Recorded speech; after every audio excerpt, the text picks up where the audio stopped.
is words better than numbers, or is numbers better than words? And they're all like taking and looking at the evidence after a few days and saying numbers and words are equal no matter what.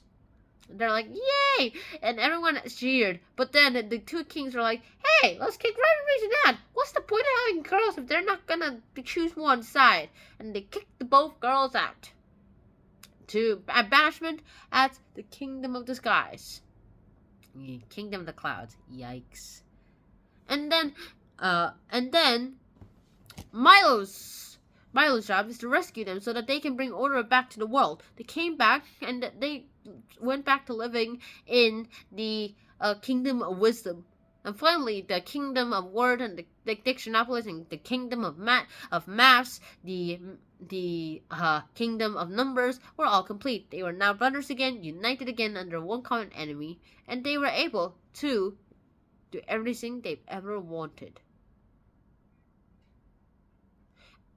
And afterwards, after the Phantom Tollbooth guy, Milo, came back. He's all like, yay! Time isn't a waste of time after all. I'm gonna come back tomorrow. Yay! He went back to school and he eagerly waited. He went back. I'm gonna go for another straight adventure because he realized it only took an hour to get from there to back. Even though to him it felt like days. And we went to the Tollbooth room. He was like, found out that it was gone. He's like, where's it? And there was a letter with a very smudged signature, so we have no idea who's it signed to.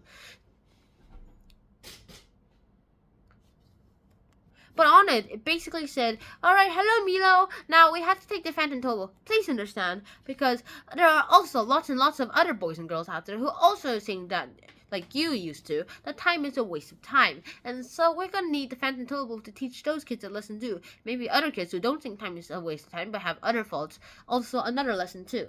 So hopefully you will understand. Yours sincerely. Now, that's basically what it said because it was smudged. And he's like, ah, and he realized, hey, wherever they are, hopefully they'll be fine. Because I'm fine, so fine here. And that's the end. At least for the Phantom Tollbooth. I wonder what happened if they did a sequel to this. Maybe they'd choose a different person to be Milo. Or they'd, like, go ahead 10 years later and Milo comes back to the Phantom Tollbooth. That's about it. And so next time we'll be talking about the review of the book, The Phantom Tollbooth, and I'll see you guys then. Until next time, shine out, peace.